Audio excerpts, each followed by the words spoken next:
you Trust do it. that? We are Oh, got it. recording this. We're excited for today.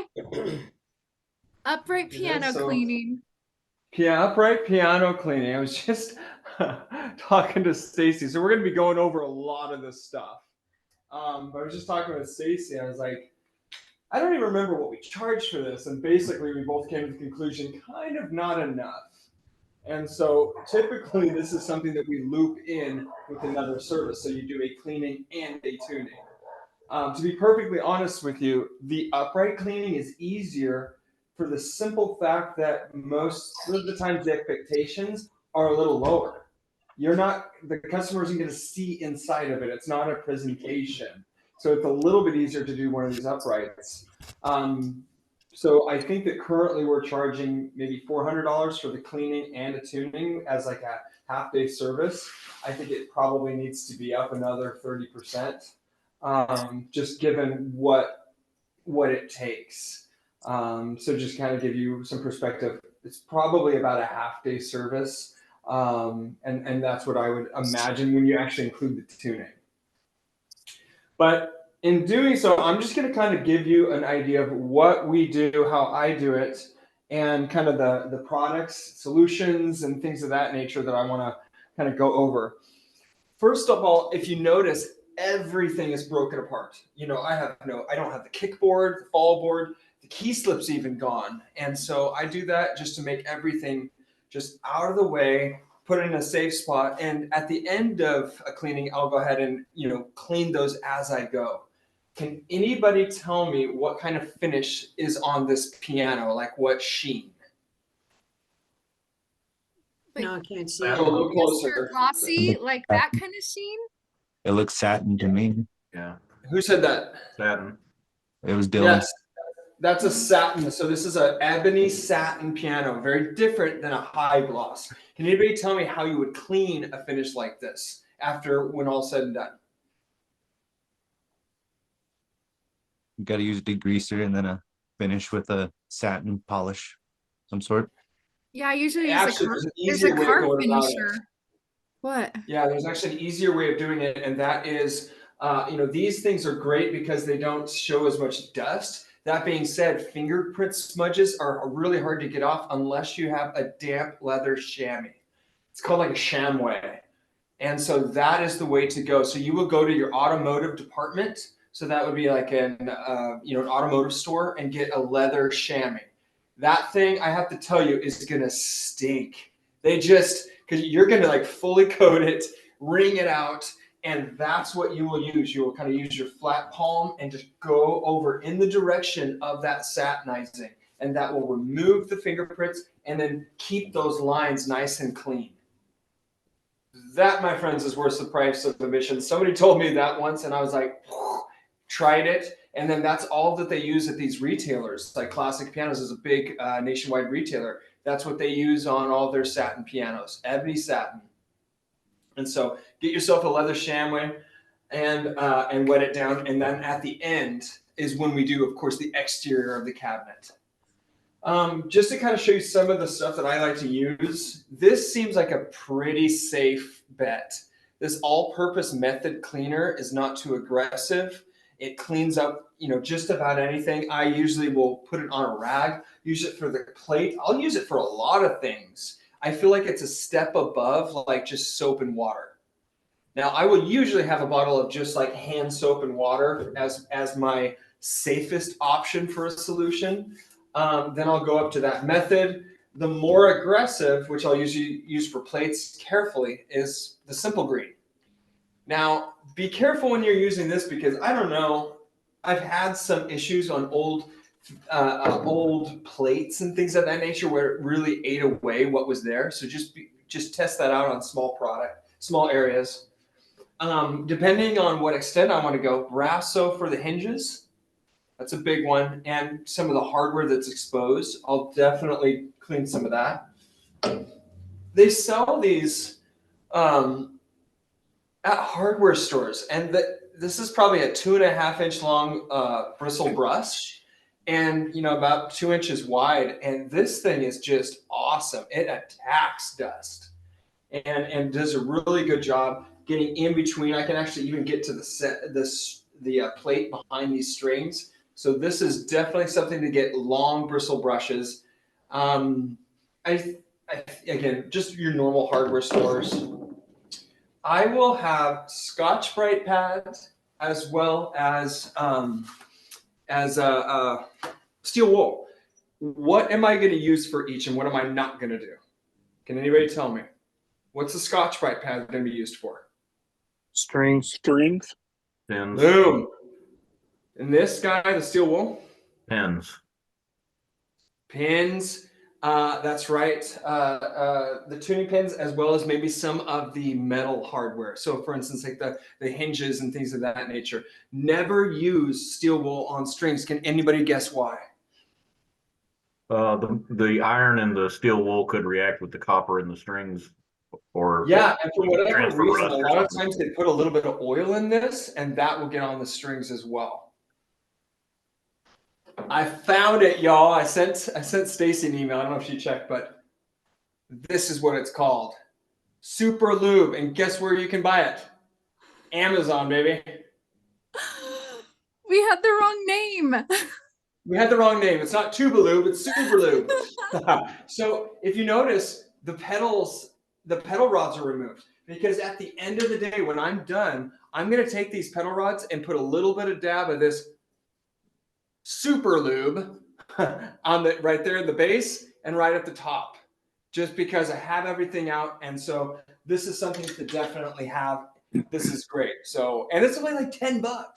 So awesome. Could I Hey, ask a David, question is that about a pedal white rod? What's grease? that? Is the Super Lube a white grease? No, I'll show you. Putting a little bit on my finger. It's not white. It's like semi-transparent. Okay.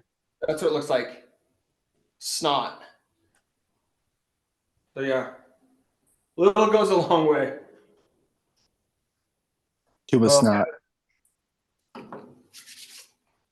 We also got the soundboard cleaning tools. I don't have marks with me right now, but I definitely will use that on an upright, that cloth one that really is great for the soundboards. I like to use two types of rags. One is just the basic rags that you'll get at Home Depot that are like, just mess them up, get them real dirty, and throw them away. And then I just like to use the microfibers. They're a little bit more expensive, so I don't go through those as much. Definitely get yourself some gloves. And then I also have usually a whole bunch of Q-tips on hand to kind of get in between the string, or in between the tuning pins. We have the Artisan issued shop vac, or the mobile vac. I love these things. This is the Data Vac Pro, available online. These things are legit, and they fit in our tuning kits, our doctor's briefcases.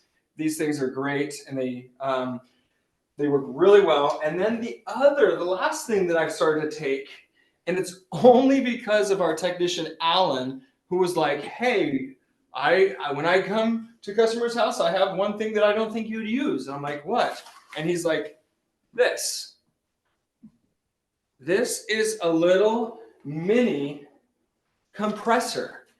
And I was like, "You use a compressor in our customers' houses? You're crazy." And he's like, "Watch. It's on. That's it. It's super quiet. It's super portable. I think they're a couple $100. Game changer. Absolute game changer when you're in a customer's house, especially on a grand piano. Tons of pressure. I'm amazed at the amount of pressure. And this really gets to everything. Can you guess what you want to do before you start using that, though, in a customer's house? Something Ask down Tell the the customer. Cover their furniture? Yeah, ask if Tell you the can go customer. around. Yeah, because that dust will get places they might not want. Sometimes what I'll do is I'll have one hand with the vacuum and then the other just to try to suck up as much as possible. but just that is an absolute game changer because you're really it breaks loose all of that dust and makes short work of a job. Absolutely, and it's so high pressure that you know how sometimes that felt around the string, around the plate can get that dust embedded into it. This just really takes it out, and it's really nice. I will start disassembling the piano, which I've done, removing all the keys, removing all the case parts, removing the pedal rods, removing the action. And the first thing that I actually will do is make less before I make less mess. And I will go ahead and start with the strings because that, my friend, is going to make a lot more mess. So I'm just going to kind of show you my method. I'm not going to do everything like from the ground up, but I'm going to kind of show you. And then as you all have questions, we can kind of go from there. But I just simply kind of go to town, and I'm just going to start at one end. Usually I'll have some kind of earplugs because it can get loud. And I'm really going for it. And all the way down, I'm going through that. You sound like Tom Morello from Rage Against the Machine. So I start up high, and then I usually go low, go underneath the key bed right here, then all the way down. Doing the same thing with the treble strings as far as I can. If I can feed this through here and just kind of as much as I can. And this takes a little bit of time, but it really does make a difference. A lot of the discoloration will kind of come up here. So I'm cleaning up here as well. In some cases, the pins will be bad enough that I'll get a drill attachment. I'm trying to think if I have it. Hold on just a second. I'm going to see if I have it.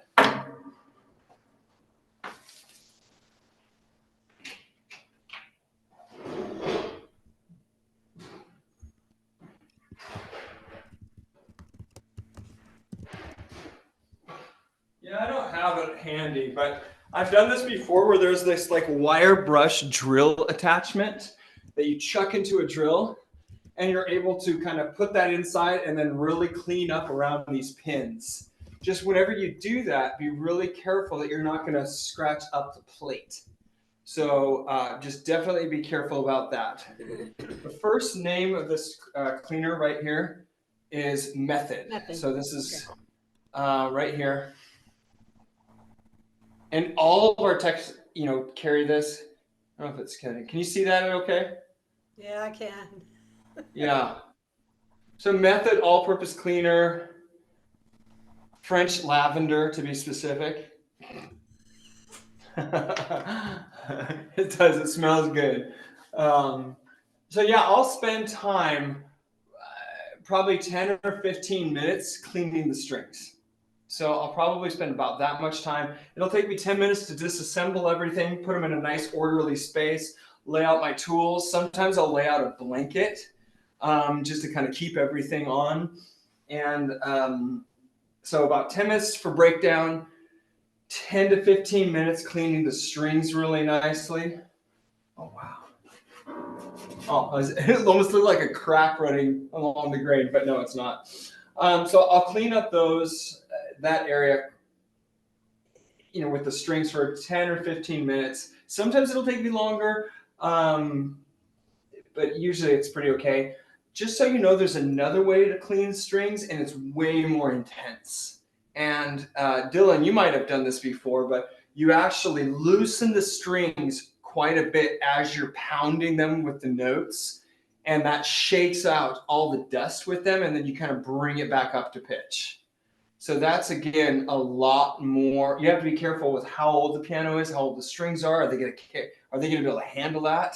But that's a good way to really clean the bass strings, because a bass string is wound, and inside that winding, dirt, things like that can collect. So by loosening that up, it basically exposes the cracks in between those windings, and you're able to pound the note with the hammer, with the note, and then that string will vibrate all that dust out, and it really can make the string sound that much better.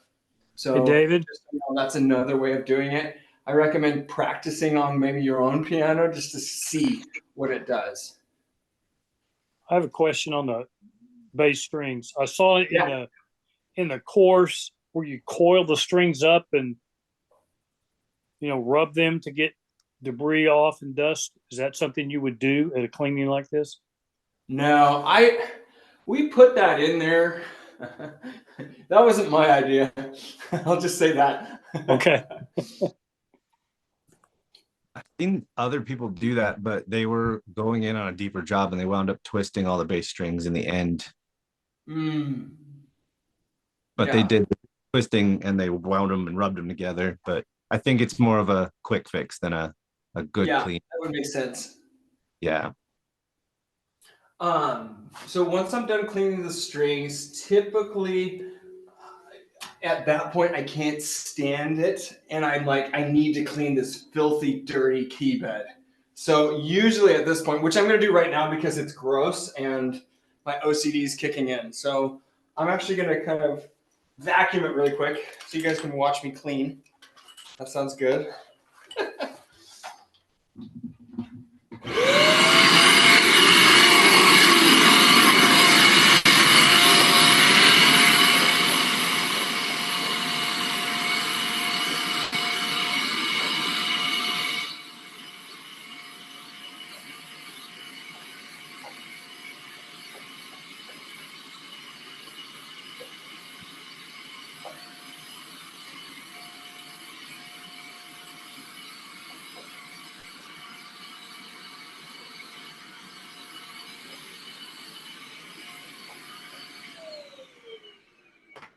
Usually I'll get the majority of it like that, just there, and then I'll go ahead and turn on my air compressor, and I'll really kind of just do a blowout if the customer's cool with it.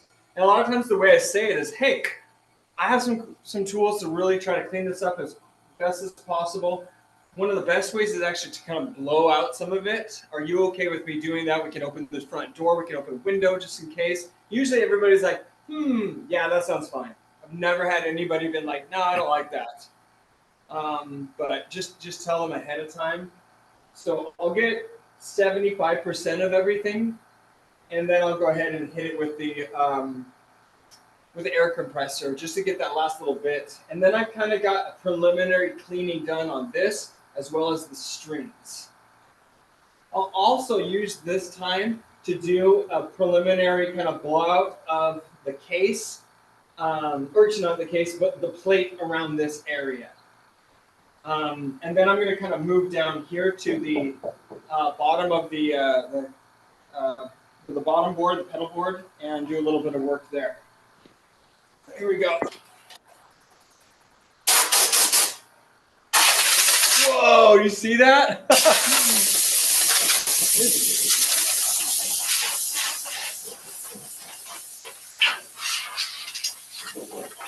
That was way dustier than I realized. Was there a question about the compressor? Yeah, it is was it battery powered? Go ahead. Is it battery powered or is it plugged in the wall? No, it's plug-in. Okay. I'm going to show you. I'm going to lift it. What is this thing?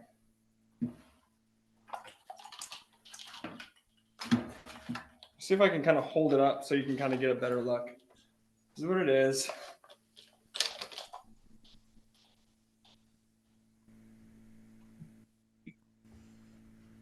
Does that say Eagle brand on it? Yeah, Eagle brand. Okay. Yeah. And it comes in blue. So for me, that's like a, here you go, take my money. It's blue, I'll take it. David, on your little vacuum cleaner unit that you have, I bought a different model off of Amazon. And if I put the attachments on, I can vacuum. If I put the attachments on the other side, I can blow with the same thing. And it did pretty well on mine. I don't think I would be one to be able to haul compressors in, but that was something that I found, and it did a fairly good job of it. So it was The vacuum I just showed you does the same. Whoa. The vacuum I just showed you does the same thing, actually. Okay. One side blows and the other one like sucks up the dust. And yes, it does a fairly good job. And for years I was cool with that amount. And then when Alan kind of introduced me to the small mobile air compressor, it was just like way easier, specifically with the soundboards and getting in there. Okay. That was a big one. All right. Thank you. Yeah. So I'll let- from here, usually I'll kind of go below deck and go ahead and do some vacuuming in the pedal board area and try to clean up as much of that. This is actually a good time to also see what the condition of the felts around the pedals are, all of those things, and just kind of get an idea of like how it's going. Keep in mind at this point, we're into this maybe half an hour, I would say. And so we're usually kind of making some pretty good headway. This is a good first pass. I like regulation. I kind of take my cleaning in different passes, kind of honing it in more and more, cleaning more and more, and getting it cleaner and cleaner. So from here, I'll do the same thing where I'm going to try to get the majority of it with my vacuum cleaner.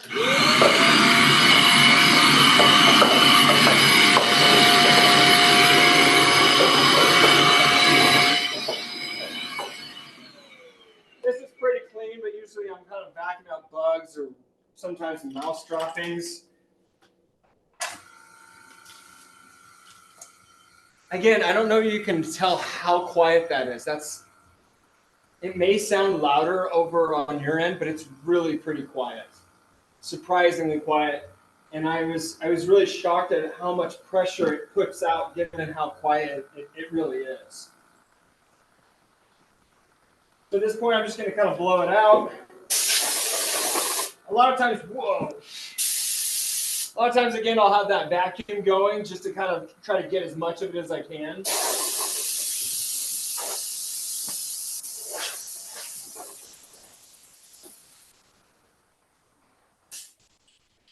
So at this point, we basically got the majority of the stuff we need to suck up, if you will. And a lot of the next portion of the cleaning process is going to be the wiping. So we're going into like the wiping stage. So we've cleaned the strings, vacuumed out the key bed, vacuumed out the pedal board. And now I usually start from the top going down. And now it's all about the wiping. Hey, Andy, how expensive is that one? I'm just so curious with the Eagle. I looked at Home Depot's website. It was like 210. I'm assuming it's Okay. 0.75 Couple hundred horsepower. bucks. Yeah.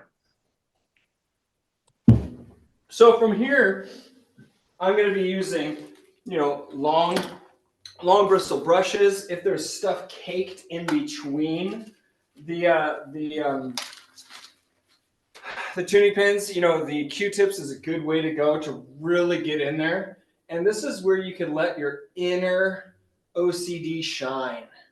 This is a platform for it. Oh yeah, I just paint everything all the way around it. Sometimes I'll have a little dish of soap water. So I'm going to be kind of like dipping it in that, doing multiple passes. Sometimes, like I think Victor mentioned it last time, that he'll actually spray a little bit of the like 409 or the method on the brush and try to get it in there and then vacuum it out really quick before it can wick down anywhere. That's the way of doing it. You just have to be careful not to let it get into the tuning pin holes at all. So a lot of times I'll start kind of up here, and then once we get down to the soundboard, I'll go ahead and utilize the soundboard cleaning tools. Again, I'm a big fan of the ones from Mark Perney over at Supply 88. And you're really kind of, I've used this a lot. In fact, I would say this is my go-to, the method stuff, for just about all of this, because it's not that much more aggressive than a soap and water, but it seems to do the trick way better. And I can go not only on the soundboard, but the plate as well, and really wipe everything down and getting everything. I'm moving everything down as far as I can in unison using gravity to get back down to this pedal board where I'm really wiping everything up. I'm trying to think if there's any other little tricks to that. Again, if you're going to do this in tandem with the tuning. Figure 2 hours for the tuning service, and then another couple hours to get this done. By this time, I'm usually in it probably an hour and a half once I'm done really wiping everything down. And then my last half an hour is going to be more for the final cleanup work, doing one more vacuuming, wiping everything down. This is the good point where I'm starting to like install those keys. So I'm installing the keys as well as then cleaning them. Another thing that you can do at this point, if you really want to go the extra mile, is re-black out using a black, like a thicker black Sharpie. A lot of times the right around where the sharp, the ebony meets the stick, that will, the finish will be kind of rubbed away. This is a good time for just quickly wiping on using, again, just a black Sharpie around that area so that there's no more white exposed wood. It's all black again. And that's like another little thing that you can do to really make everything pop that much more. This is a good time to really clean up the pedals using the Brasso and steel wool, as well as maybe all the hinges that you can find. We talked about the pedals a couple of classes ago, and you mentioned ones with that had clear coat on them, right? Are all piano pedals going to be solid brass, or are there some that have a brass veneer and you may not want to polish with Brasso, and you might polish off that veneer? Great question. Usually, sorry, I'm done being a catcher right there, and I'm like my knees right there. Yeah, so usually they will not be clear coated. Newer pianos that you're going to see are maybe clear coated, but the vast majority of the antique pianos, they are going to be nickel. They're going to be usually they're not usually going to be solid brass. Very rare for them to be solid brass. And unless you're sanding them, that brass should be able to stay on even with steel wool and the Brasso. If you want, Stacy, maybe you could also put in a little video, or I think we did we sent out a blast to all of our customers on how they can clean their pedals. So what we recommend before you go aggressive with like the steel wool, just start with microfiber rag and some Brasso on it, because that's a good way. It's very minimal, and that's a good way to get started. I've never had it where I rubbed off the brass with Brasso and a rag, or even Brasso and steel wool. It's only been if I've really attacked it with some like 200 grit sandpaper or heavier. No, this is a different one. Yeah, one other point about the hinges. Yeah, I wouldn't be too worried about that, Andy. I've just never experienced that. If you really wanted to kind of test the waters, these ones, for instance, with these pedals, they're basically pot metal. I don't know how all the metals work, but basically this is a very thin coat of brass over the pot metal, and it held up just fine. And I kind of went to town with the Brasso and steel wool on these, and they cleaned up nice. Yeah. Well, I've got potatoes in the oven. The pedals And on you still want to grill? One thing or- sorry. I would like to make a Really? point. Yeah. Fazioli pianos, they all have gold-plated brass fixtures. I was at a dealer down in Birmingham, and he sold Fazioli pianos. I was showing them off to him. He's like, "Oh, all the brass fittings are gold-plated, so don't polish those." They're gold plated. Yep. For when you're buying a $270,000 piano, I don't think the gold matters that much in price. Wow. Yeah, I had not heard that. Had you heard that, Stacy? I mean, I wouldn't throw it past Fazioli.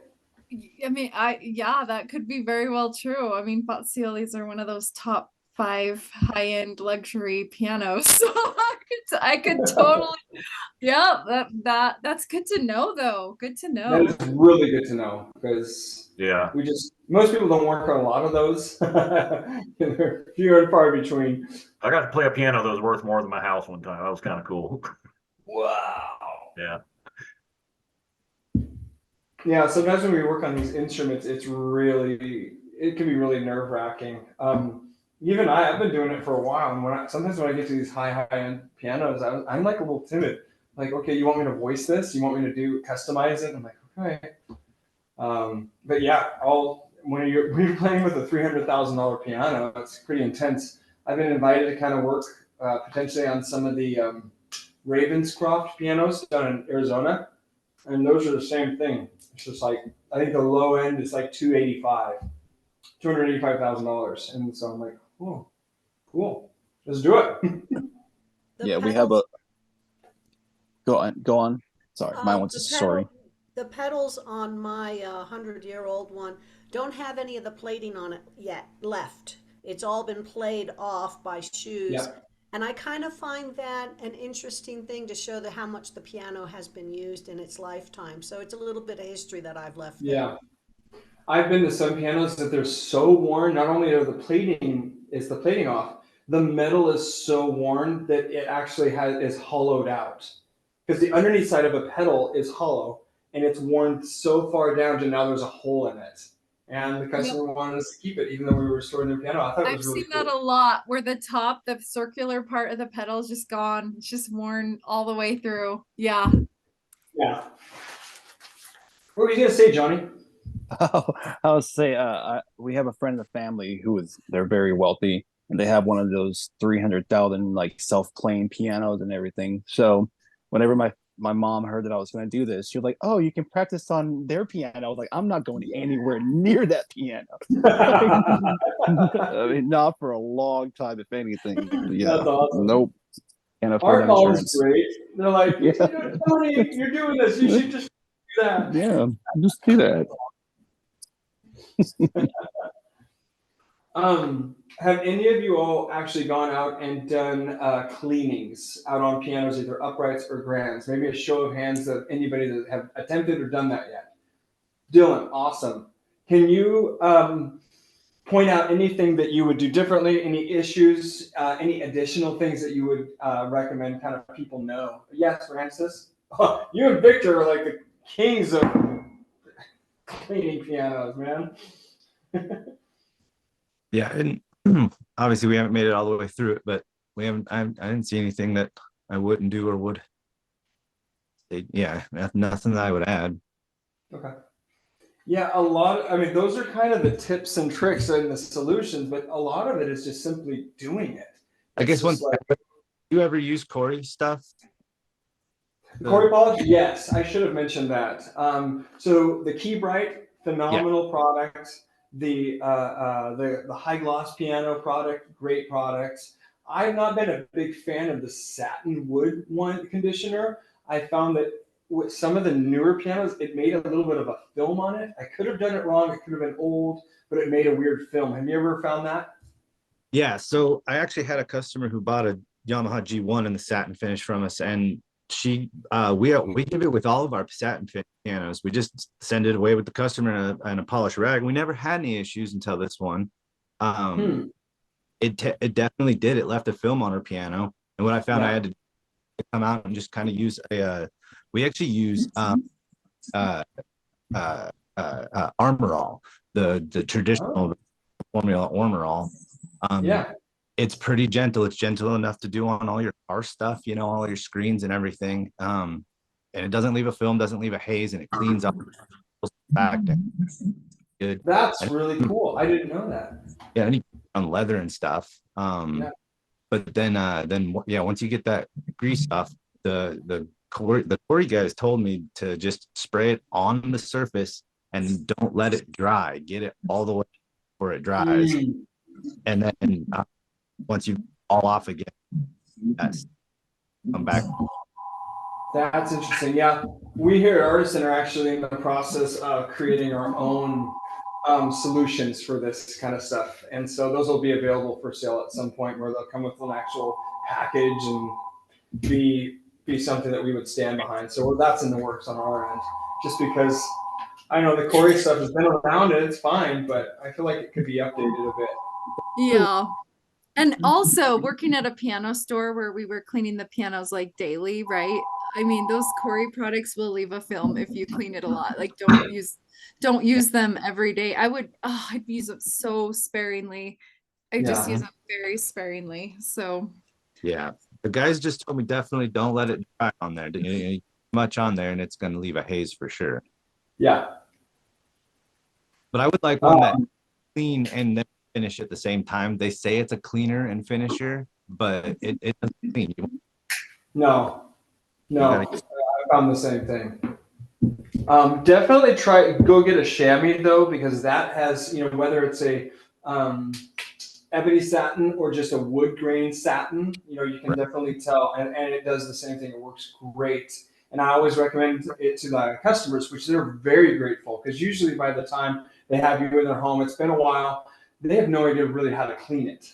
And so by just saying, hey, this is what I use, I'll show them how to do it, and they're usually just beyond grateful, like, finally, this is what we do. And their life just becomes a lot easier from that.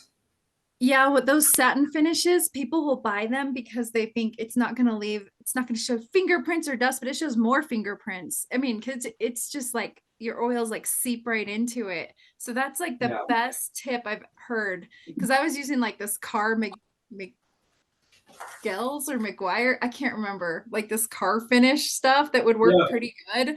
I don't know what it was. Maybe I'll find the link, but that's even better. Yeah, this seems to work out really well. Yeah, McGuire's makes automotive stuff. Dylan, when you've done this in the past, do you leave about an hour and a half to 2 hours for the cleaning? Is that about what you would have done? Same with you, Ramses. Is that about what you guys have done in the past? Yeah, I always book 2.5 hours just to, if I'm just doing a cleaning. If it doesn't need the tuning, obviously I'll book a time for tuning too, but about 2.5 hours. I just like to have that extra half hour. If they're gonna they're gonna want to look at stuff. There's sometimes they want to poke around and see what you're doing, and Totally. a half hour, just a buffer from the time. But yeah, it takes about 2 hours usually. Yeah. What about you, Ramses? Yeah, for uprights, 2 to 3. That's what we usually do. And then grands, we set aside 5 hours just to take our time, I guess, to be sure. Does that include the tuning as well, or is that just the cleaning? Just the cleaning, yeah. Yeah. Yeah. Yeah, this is one of those jobs. There's no right amount of time. There's just as much work as you want to put into that. I would say that I've gotten burned by grand customers because what they expected is not what they got, because what they expected was just impossible. And so we'll come across an old historic grand piano and the plate is just tarnished. There's just, will look dirty no matter how much we clean it. It's still got a patina, it's tarnished. So they'll kind of look at it like, wait a second, why does it still look dirty? And they'll go and kind of scrub at it, and sure enough, it's clean. But they're very disappointed in that they thought that was going to get clean. So I've learned now, as soon as I get to the customer's house, I just say, okay, so here's the plan. And I just list, I'm going to go ahead and clean up this, and this. Just so you know, Mrs. Smith, the plate color or what you're seeing on that will not go away, but we can make it clean. And so just really set out the expectations, just as we did with pitch raises. They need to know what they're getting before they get it. Otherwise, it can go bad for you. And that has happened to me to the point where I'm like, wow, I just spent all day doing this. And they're so upset that I just didn't charge them. And so it was a learning curve. That's such a good point. Because when I was in the rebuilding shop, when we'd get the old ones in that we were gonna like rebuild and such or refurbish, we'd spend a full 8 hours cleaning those. So it can really rate. I think just letting them know the expectation that you're not, because it could, especially those I got it on Facebook Marketplace and it's 100 years old. Oh, you just don't know what you're getting into. They're really dirty. Yeah. On the topic of letting them know beforehand, how do you guys deal with popping strings? Do you always let them know before you do a tuning? Because I know Victor and I were talking about like maybe we should make them sign something just so that they're like fully on board that like, if a string pops, it's not our fault. Yeah, so I would say there's 3 things, and we've touched on them, and not in this kind of order, but it starts with the phone call or the first interaction when they make the appointment. Starts right there. How long has it been? 30 years. It's really old. Okay. it's very possible, Mrs. Smith, that a string can break. We're going to try our hardest to make that not the case. We have special techniques, but that is something that can happen, but we're not going to know until we get to your house. Once you get to the house, you're going to see how far out of tune, you're going to see what kind of condition those strings are in. Okay, I have two options for you. We can go ahead and try to get this up to pitch, which is what I would recommend, given little Johnny wants to play the piano and he needs a piano that's in tune. Or we can try to tune it to itself, and there's less likelihood of string breaking. No, go ahead and bring it up to pitch. Great. So my job today is to try to get this up to pitch as close as possible for this initial tuning without breaking any strings. That's what I'm going to try to do, but strings may break and may pop, in which case we're going to have to get another plan together. Once you've said all of that, I've never had a customer that was like, hey, how dare you? They've been fully made aware. They've been in the driver's seat. You're good to go. But that took 25 years to figure all those things out. And you guys have an inside track. So there you go. You can not have to deal with that.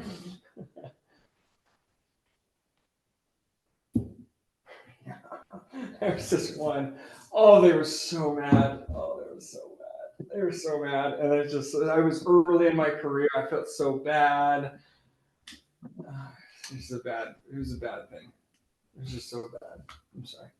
I'm sorry, Mr. Whoever 20 years ago. So David, on cleaning the keys, how much are you cleaning the keys before you put them back onto the key bed versus using Key Bright to clean the keys probably after installing the keys? So it depends. I mean, this is totally up to you, right? You can go to what extent. For me, typically, I will go ahead and, this would be a good time to go ahead and polish the key pins if you want to make that a part of the service. So you are in the driver's seat here. You can decide how little or how much you want to do, but that would be a good time before you put them in to go ahead and polish the key pins. Typically, I will just clean the tops, but I know some technicians are like, you know what? This is the time I'm going to do it. I've got a nice case of OCD, and I want to go ahead and clean each key and maybe clean up with some Brasso the capstans. Totally fine. It's totally up to you and what you want to offer. Just make sure that you can. Sometimes those services are good to not explain until you looked at the piano, because you don't want to get caught and be like, whoa, everything's way dirtier. And I just that's kind of what I was thinking of, because with my Thompson and cleaning it, the sides of the keys had so much dust and dirt from the age and then not being cleaned in forever. You got to determine how far in you want to go for the cleaning. If it's a newer piano, then you may not even wipe the sides. You're just going to clean the tops. And that's exactly it. And the reality is there is an amount that nobody is willing to pay. So for instance, I don't know of anybody that would really pay $600 for a cleaning. I doubt anybody would really pay that unless it's just ridiculously dirty. I could see them doing $600 for a cleaning and a tuning. But Stacy just looked at me like, what, are we already charging that? Is that a thing? No, I used to crazy. People would do it with the old restorations. I'd be like, okay, $1,600 and we'll pick it up if the move isn't crazy and bring it in the shop, and do this full on. I used to do that. That's different though. That was still totally different. Yeah. I'm talking about you're going into the customer's house. Most people are not going to pay $600 to $800 no matter what.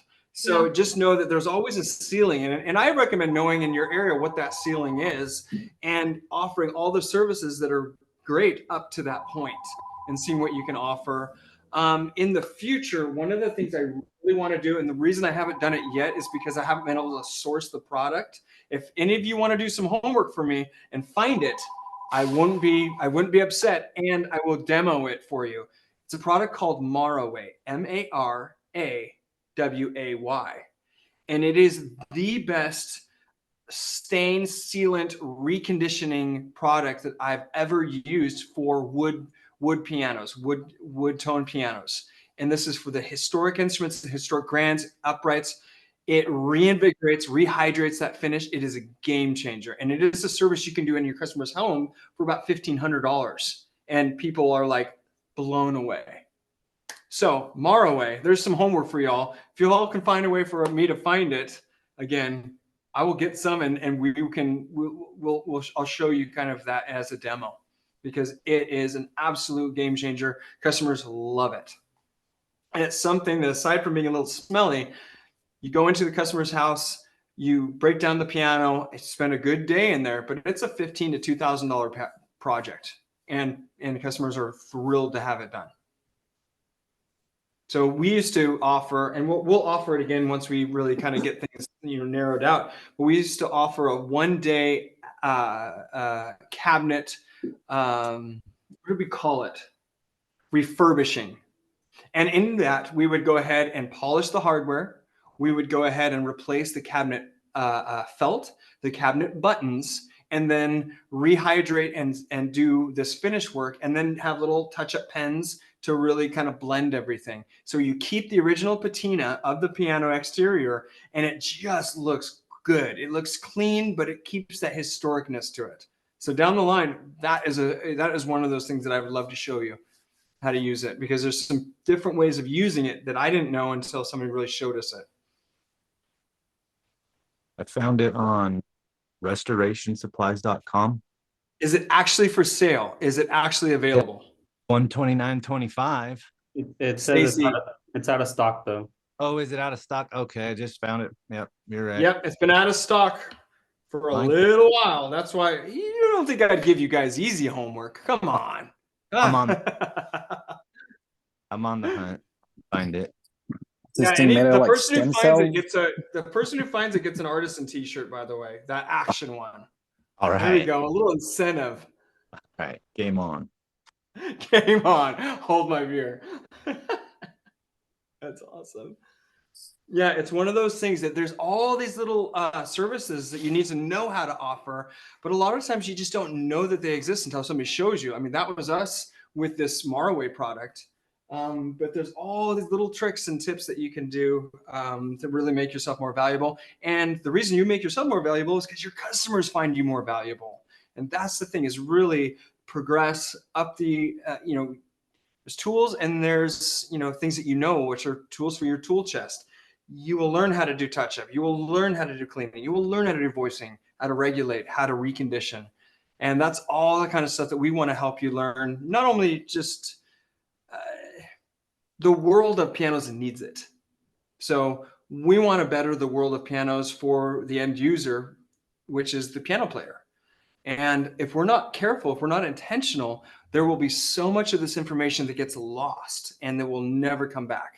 And so that's a big part of the mission here is actually passing on this information and making you all successful and able to do all these services. Hey, David, on the practice rail and the felt there, do you just run the vacuum over the practice rail, or do you do anything else special when it comes to the I'll blow it rail? out. I'll blow it out with the compressor or the reverse side of the vacuum. That's about it. One of the things you could do, because a lot of times with the historic pianos that have that practice rail, they're really usually pretty old. So if you have a couple sets in the background, I mean, hey, $150, I can go ahead and replace that. It's just another thing that you can do. Yeah, I'm just trying to think if there's any other little things. This is also a good time. There's not a piano out there that doesn't need $1,500 worth of work. It's just the reality of it. It's a roughly $500 to $1,500 worth of work every single piano out there, even if it's a brand new piano out of the box. Stacy, would you agree? Roughly? Yep. Every time we would get a piano, even the high end, well, I don't know. Bechsteins are prepped pretty well. They don't. Yeah, my Bechstein maybe. Most of them you need like 6 hours of prep. The new pianos, if they're in that value range, like best bang for your buck, like even a Yamaha Kawai, they need tunings and even when we would unbox like a high end like Bechstein, it was really regulated and tuned well, but it still needed some prep. Every piano does. And that's where you were saying the newer pianos need at least 2 or 3 tunings in that first year just to settle it, right? Oh yeah, it'll go out of Absolutely. tune. And a lot of times, like I said, the dealers don't, they're just so, you're so excited to sell the piano and you don't want to lose the sale and be like, you actually need like 4 more tunings. So they We'll let the don't say technician say that and be the bad guy. exactly, they don't say it. And so they get So home and 2 true. months later, they really need it, like they absolutely need a tuning. Yeah. You're going to come into customers' house, and that is such a tricky situation because you're excited that the dealer is actually recommending you, but then the customer's mad at they're mad at the dealer for not divulging this. So just recommending, like, yep, that can sometimes get lost. I recommend talking or looking up the manufacturer and see what they recommend. Yeah, that's happened before. Trying to think. May I request a congratulations? Yeah. I actually retired on Friday, and I am going to do this full time. My goal right now is to get started getting money for it in August to be a full time piano tech by January, and things are going to do well. So, Congratulations. Andy, Congratulations. here's Awesome. to you, brother. thank you, thank you. Welcome. Amazing. What Congratulations. was the turning point, or have you always been like, no, I'm doing this? I mean, a lot of times people, when they get started, it's either I'm going to do this or I'm not. And sometimes there's a turning point. What was that for you? I don't know. I mean, learning how to play and realizing I'm a better mechanic than musician was probably a big one for me. But about 6 months ago was when, around about December or so, I decided, I was tired of being locked up in a lab as an engineer, and it's time for me to actually get out and meet people and do something I'm a bit more interested in. So then I signed up for the course in January, I think. So from start of course to launch of the business, 1 year, correct? Yeah, I'll do a little free stuff and Wow. maybe get a few bucks. Like I said, hopefully by August I can start charging a little bit, and then by January I plan to be rocking and rolling. Oh my gosh. Well, I'm so thrilled with that. The world, as everyone knows, the world needs more piano tuners. Yeah, every piano tuner in town's like, oh, you're not competition. We need more of you. We're super happy to get you. Yeah. And no, Stacy, I'm 44 actually. So I was joking with him. I'm like, are you even 30? I know. I was going to say, Andy, I was like, what? Did you start work when you were in kindergarten? yeah, pretty much. Well, thank y'all for listening. Wow. Well, congratulations. And we're excited to be a part of your journey. I think that's been one of those things that in doing this, I mean, we've really kept this under wraps for the most part. We've not, this isn't broadcasted really. We haven't advertised this. And one of the things that's been so fun is just how you've all come back week after week and to be able to see the journey.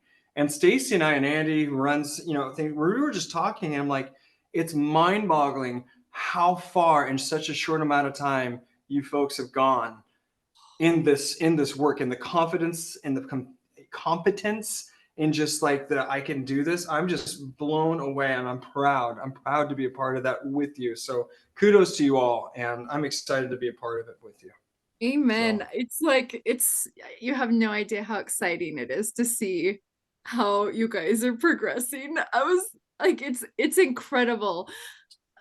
Yeah, it's very impressive. I've worked with so many techs, and you're really going fast in comparison to what I've seen. So no, this is a lot of fun. And as the coming months happen, as we really showcase what we're going to be doing and actually promote it, there's going to be a lot of fun, new shining faces. And that'll be fun because you all have been on this journey for the last with us. When did we start this experiment, Stacy? Last July? July. We just started in July. So a lot of you have been July. on this. That's not very long ago. And we've changed how we did. It used to be once a week, and then it turned into a couple times a week, then turned into Zooms. So we just keep figuring out what works. Yeah, and talking with Andy, I think we're going to be launching a mid. Part of the thought is, well, do we launch everything with everything in this later date, or do we kind of, for the people that have been on this journey, kind of say, okay, well, we want to take you on this next step. So we're probably going to be baby stepping you all to the next thing, and I'm excited to talk more about that as the weeks go by. But thank you for being a part of this. And Andy, I can't thank you enough for making that announcement, because that is just such a boost of like, yes, yes. If I can give you some feedback, I've found the Zoom calls to be about the best, kind of the most helpful, because especially when you put the videos back up on YouTube, and I'm like, okay, I watched the video. I was like, okay, now I'm doing key bushings right now. So I now can watch the old video and pause it. And so it's, I found this really to be the best part of the course. Boy, imagine if there was like this searchable library that you could go through.